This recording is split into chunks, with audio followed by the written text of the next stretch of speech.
dall'Ucraina, il flusso aumenta sempre più velocemente. Stamane il vertice di ANCI Veneto e Nazionale per definire le priorità. I sindaci chiedono fondi per gestire l'emergenza. Attivati i primi 3 hub sanitari a Valdobbiadene, Noale e Isola della Scala, camion della Protezione Civile con ambulanze e materiale sanitario verso l'Ucraina e da un privato 6 tir carichi di viveri e abbigliamento. Benzinai sul piede di guerra, da lunedì la mobilitazione con l'iniziativa Impianti in penombra. Le stazioni di servizio terranno le luci spente dalle 19 alle 7 del mattino. 24 anni per l'ex compagna, 16 per l'amica, condannate in primo grado le 2 donne accusate di aver preso a bastonate e soffocato Paolo Vai nel 2019 a Vittorio Veneto, movente intascare le polizze assicurative. Badanti, maxi frode delle società di fornitura di manodopera, sequestro da 39 milioni di euro e 20 indagati, l'inchiesta partita dal Vicentino. Il mistero dell'81enne di Castello di Godego scomparso da 15 giorni, un video mostra l'anziano uscire dall'ospedale ed incrociare un uomo, rintracciarlo potrebbe essere fondamentale per le ricerche. È morto l'imprenditore padovano Antonio Carraro, 90 anni, fondatore della storica azienda di trattori di Campodarsego. Le sue condizioni si erano aggravate dopo il contagio da Covid. Buonasera, ben ritrovati con l'edizione del Veneto dei nostri telegiornali. Profughi dall'Ucraina, il flusso di arrivi aumenta di giorno in giorno, il Viminale avverte potrebbe diventare un'ondata. Treviso è la provincia che sta accogliendo il maggior numero di rifugiati, ora i sindaci chiedono fondi per gestire l'emergenza.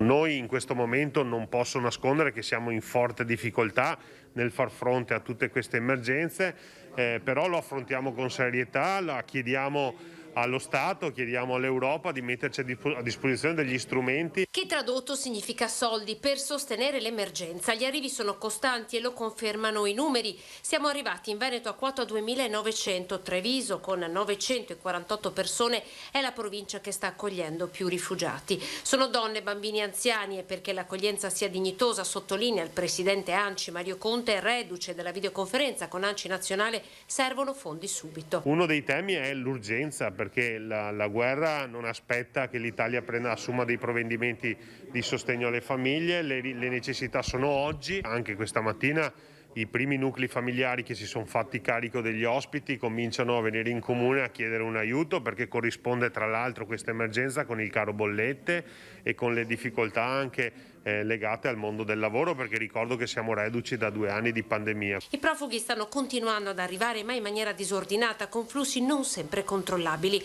Da questa mattina sono operativi, conferma la Regione, i primi 3 hub per l'assistenza sanitaria a Isola della Scala, a Noale e Valdobbiadene. Anche il primo cittadino del comune trevigiano rinnova l'appello al sostegno per gestire l'accoglienza. C'è la prospettiva che il Guicciardini possa essere utilizzato anche per l'accoglienza più ampia che ci dobbiamo apprestare nei prossimi giorni. È importante che siano date le regole e anche i canali per poter sostenere tutti gli aiuti necessari. Guicciardini, punto di prima assistenza sanitaria, ma con i suoi 200 posti letto potrebbe diventare vero e proprio hub. Ovviamente i pasti, l'accompagnamento, insomma l'assistenza, come qualsiasi situazione di emergenza da profughi provenienti da altre parti del mondo ha sempre richiesto, quindi attendiamo che ci siano queste disposizioni. Oggi nel pomeriggio in prefettura a Treviso è stato convocato un nuovo tavolo di coordinamento. È fondamentale, chiosa Conte, che tutti gli attori dell'accoglienza, Caritas, Comune, Provincia, servizi sanitari collaborino tra di loro. C'è bisogno di coordinarsi in modo di non disincentivarla, la solidarietà, anzi di promuoverla, ma di coordinarla, di gestirla, perché ricordiamo sempre che tra le altre cose abbiamo ancora una pandemia che non è scemata. Ed il console onorario di Ucraina invita ad organizzare al meglio le richieste di accoglienza e di aiuto. Gli ucraini continuano la loro fuga dalla guerra e nei prossimi giorni gli arrivi di profughi in Veneto potrebbero aumentare. La Polonia ormai è satura e non può più accogliere. A spiegare la situazione sempre più drammatica è il console onorario per l'Ucraina Marco Toson. Nelle prossime ore sono attesi in Veneto 200 bambini sfollati dagli orfanatrofi. Molte le richieste di accoglienza che arrivano dai privati, ma serve organizzazione, spiega il console, che prevede tempi molto lunghi per la risoluzione del conflitto. Attenzione che queste persone non potranno rimanere un giorno o una settimana, dovranno rimanere. Speriamo che la guerra finisca presto e possiamo portare queste persone a casa, ma prevediamo che ci siano delle problematiche notevoli, che queste persone devono trattenersi sui nostri territori per un periodo molto lungo. Serve coordinamento anche per reperire gli aiuti. Il sito Hope per l'Ucraina viene aggiornato quotidianamente con le richieste di beni necessari. Drammatica anche la situazione degli imprenditori veneti che hanno sedi in Ucraina e stanno cercando di salvare le produzioni. Tantissime aziende ci stanno chiamando per attività praticamente che sono saltate o filiere di impresa che praticamente non riescono a far fronte praticamente alle loro attività. Quindi crisi per le imprese italiane che erano presenti nel territorio ucraino e crisi per le aziende italiane che facevano del territorio ucraino una fonte di approvvigionamento o di distribuzione. Padova è in prima linea con il MAP, il mercato agroalimentare, per ricevere prodotti deperibili da distribuire in tutta Italia. Sono in arrivo 120 camion di mele dall'Ucraina. Abbiamo creato un centro su Padova e anche su Verona per cercare di accogliere materie deteriorabili, quindi materie di alimentari che praticamente quelle che sono possibili di fare uscire, perché alcune sono bloccate per le uscite per l'emergenza ucraina, ma certe possono uscire, e quindi stiamo organizzando trasporti di per esempio 120 camion con magazzini importanti ucraini che vengono spostati nel territorio italiano per evitare che siano praticamente persi o bombardati. Intanto anche il comune di Padova ha attivato un numero per fornire informazioni ai profughi in arrivo in città. Abbiamo attivato un centralino in cui dare risposta, sono moltissime le domande, come fare i documenti, dove andare, proprio un centralino di informazione che smista in maniera corretta e dà aiuti in tutti i sensi. Oggi la partenza dei mezzi della Protezione Civile Veneto e Protezione Civile Lombardia da Campiglia dei Berici per arrivare a Palmanova, dove domani mattina partiranno 23 ambulanze di materiale sanitario destinato all'Ucraina. La partenza appunto è prevista per le 6:30 di domattina, tutto grazie a volontari, a personale delle regioni che stanno operando su vari fronti, oltre a questo naturalmente, ma in campo ci sono anche tanti privati. Sono partiti oggi da San Biagio di Callalta 6 bilici carichi di viveri con direzione Leopoli.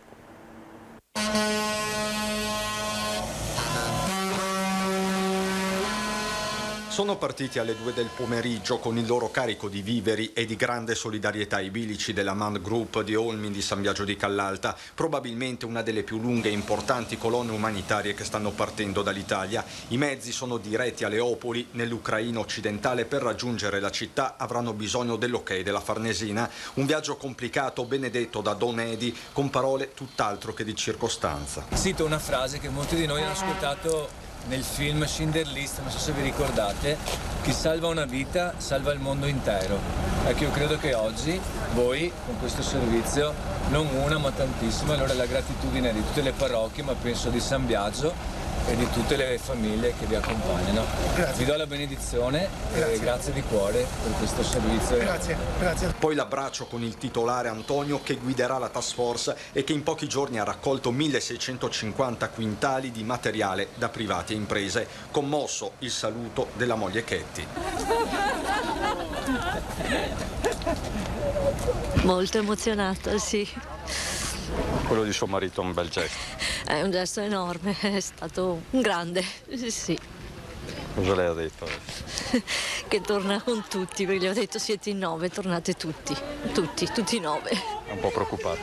Sì. Lo spirito di Antonio e dei suoi autisti è un mix di emozioni. Sanno che ad attenderli ci sono scenari di guerra, anche se l'area di Leopoli al momento sembra risparmiata dalla furia russa. Paura perché non so cosa trovo, però con tanta forza per aiutare queste persone. Speriamo che vada tutto bene, che non ci siano disguidi o cose strane, comunque lo spirito c'è. E la voglia di aiutare queste persone che purtroppo non hanno colpa e poi è bello andare a fare queste cose umanitarie in giro per il mondo e vediamo come va. non si sa come possa andare. Antonio è il perno di tutto e ci ha dato la possibilità di vivere anche questa esperienza, perché lui ha sempre 1000 idee. Una di queste è aiutare l'Ucraina. Il costo dell'operazione, circa 50.000 euro, sarà totalmente a carico di MAND. Di fronte alla solidarietà non c'è caro carburante che tenga. La spedizione è iniziata.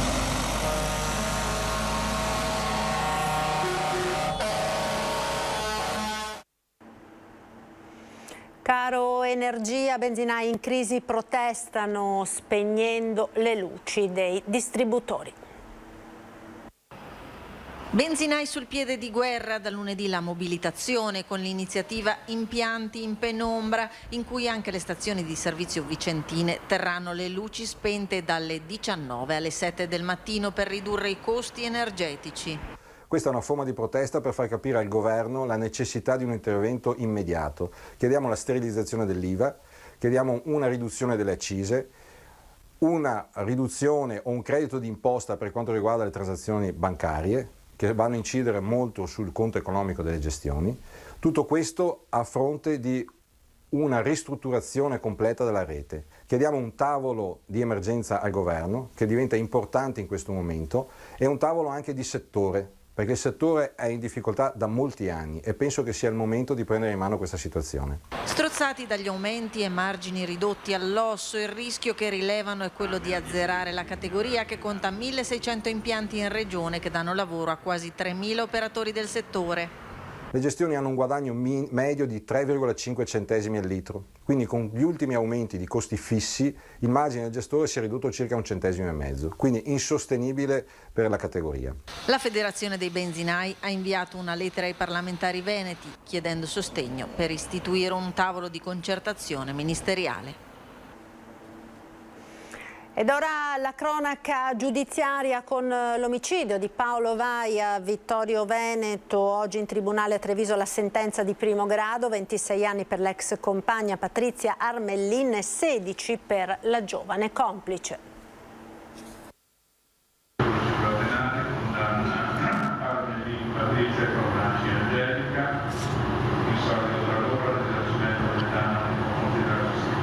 Hanno assistito alla lettura della sentenza impassibili Patrizia Armellin e Angelica Cormacci. Forse le mascherine hanno nascosto parte delle loro emozioni. Per le due donne oggi è stato il giorno del primo giudizio, con la Corte d'Assise di Treviso che le ha condannate complessivamente a una pena di 40 anni, 24 anni di carcere per la 56enne Armellin, 16 per la giovane complice 26enne Cormacci. Per i giudici trevigiani non ci sarebbero dubbi, sono loro le assassine di Paolo Vai, l'uomo morto per soffocamento la notte del 18 luglio 2019 a Vittorio Veneto, nell'abitazione di via Caldei Romani dove l'uomo viveva. Il PM Davide Romanelli in realtà aveva chiesto l'ergastolo per l'Armellin, ex compagna della vittima, e 14 anni per la Cormacci. Il movente, secondo l'accusa, era economico. Le due donne avrebbero ucciso Vai per incassare una serie di polizze assicurative da oltre 400.000 euro. La difesa ha sempre sostenuto che l'uomo, quella maledetta sera di luglio di 3 anni fa, sia morto per arresto cardiaco a seguito di una crisi epilettica,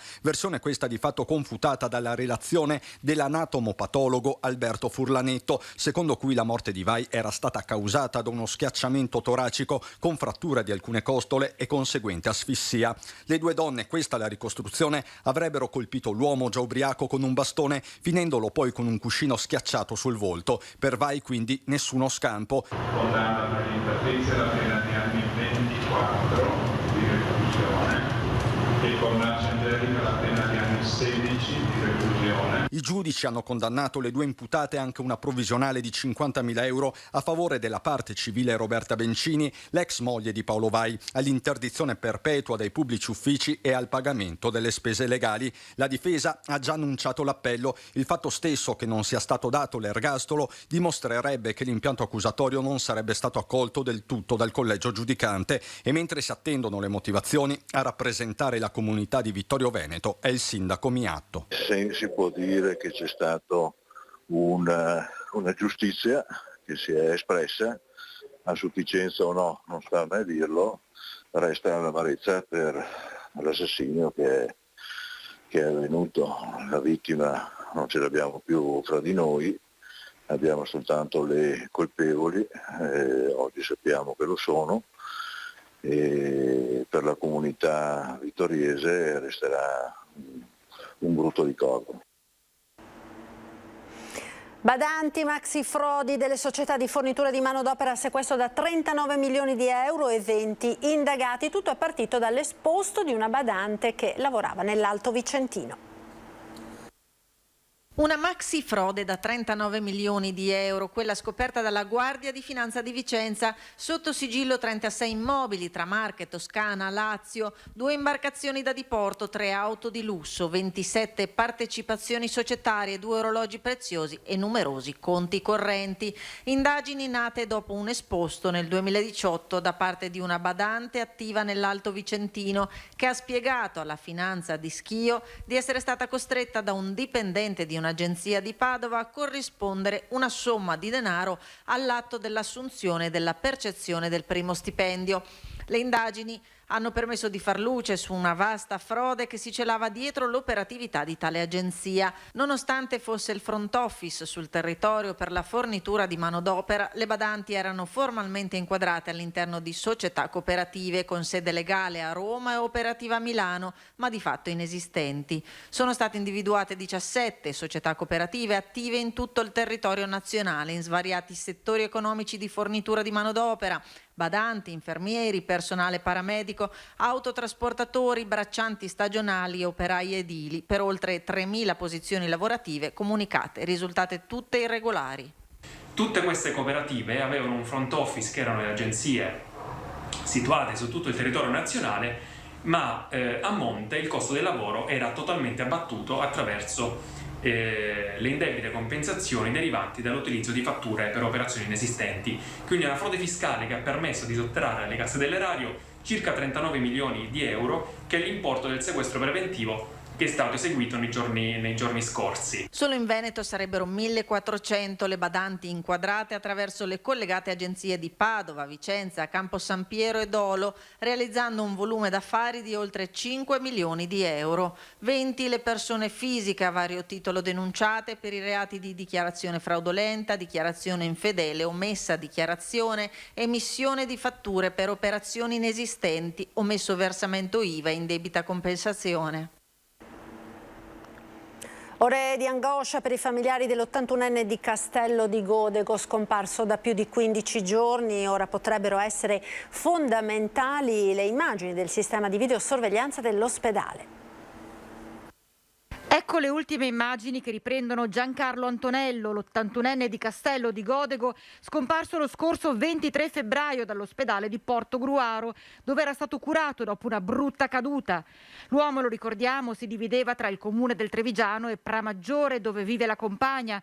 Sarebbe dovuto rimanere sino al giorno seguente in osservazione, ma è uscito dal nosocomio del veneziano ed è sparito. Queste sono le immagini che lo riprendono all'uscita dall'ospedale.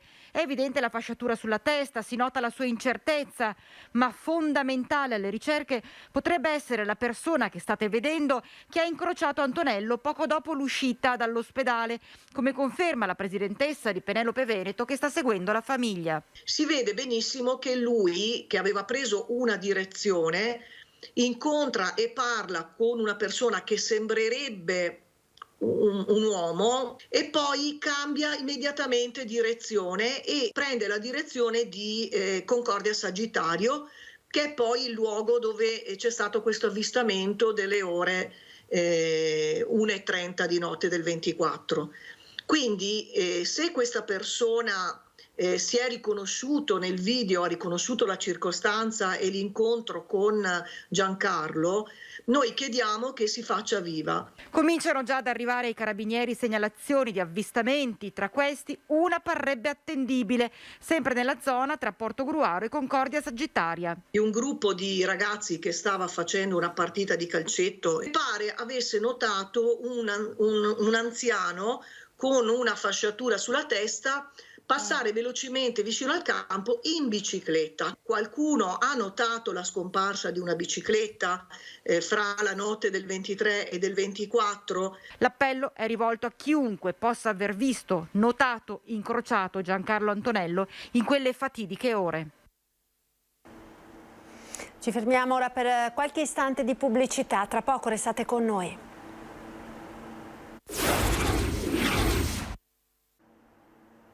E rieccoci in diretta con l'edizione del Veneto dei nostri telegiornali. Crescono le aggressioni a medici, infermieri e operatori sanitari. Il Ministero ha istituito la giornata contro la violenza sugli operatori sanitari. Vediamo.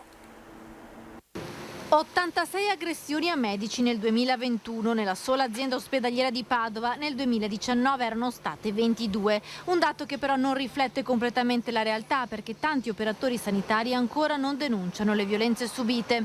Il Ministero della Salute ha istituito per il 12 marzo la prima giornata nazionale di prevenzione contro la violenza nei confronti degli operatori sanitari e sociosanitari, una campagna di prevenzione ed educazione a cui ha aderito anche la Regione Veneto. La pandemia ha inciso molto sul rapporto tra medico e paziente. Nessuno è più come prima. Qui si è toccato nervi importanti delle persone nel loro agire quotidiano. C'è più sofferenza, c'è più fatica, c'è più stanchezza e c'è meno capacità di sopportare. Tutto diventa un diritto, tutto diventa subito. Ma non è così, perché come sono stanchi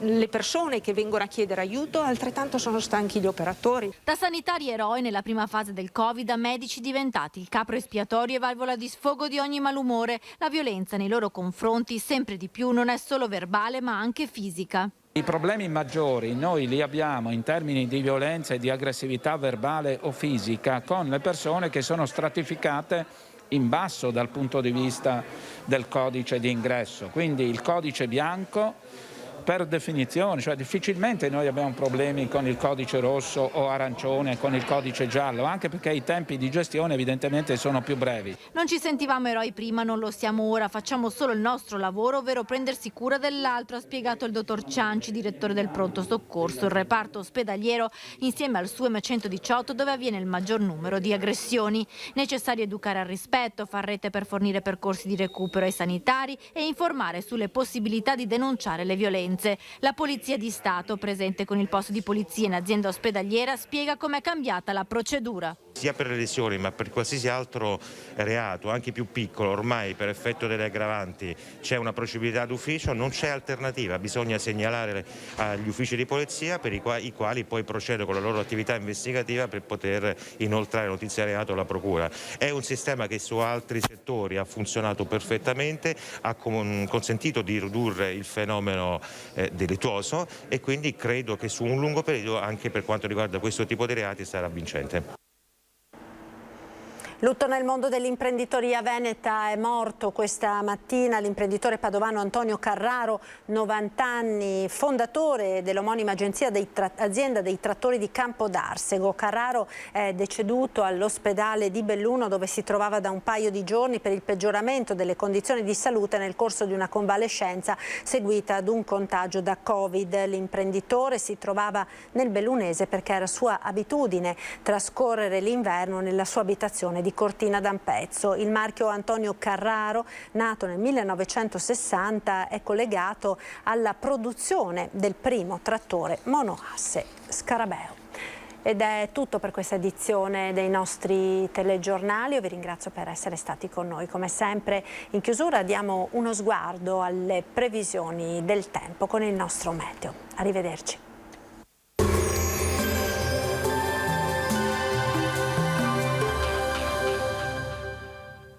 Da 150 anni, Nardo Giovanni Terrazzi alla Veneziana. I pavimenti più belli del mondo.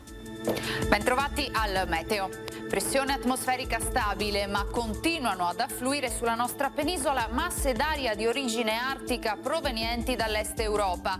Il fine settimana sarà dunque segnato da un clima piuttosto invernale. Vediamo la situazione nel dettaglio.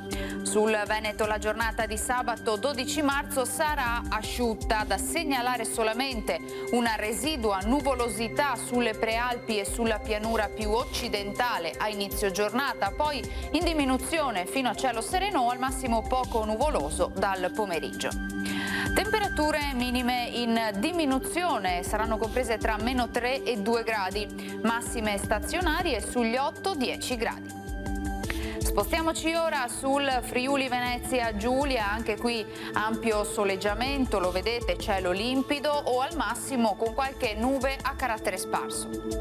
Temperature minime tra lo 0 e meno 2 gradi, massime sugli 8-9 gradi. Infine diamo uno sguardo alla situazione del Trentino Alto Adige, dove non cambia lo scenario, anche qui tanto sole, sarà possibile qualche addensamento ma innocuo. Temperature minime intorno allo 0 o di poco superiori, massime sugli 8-9 gradi. Dal meteo di Antena 3 per ora è tutto, grazie per l'attenzione, arrivederci.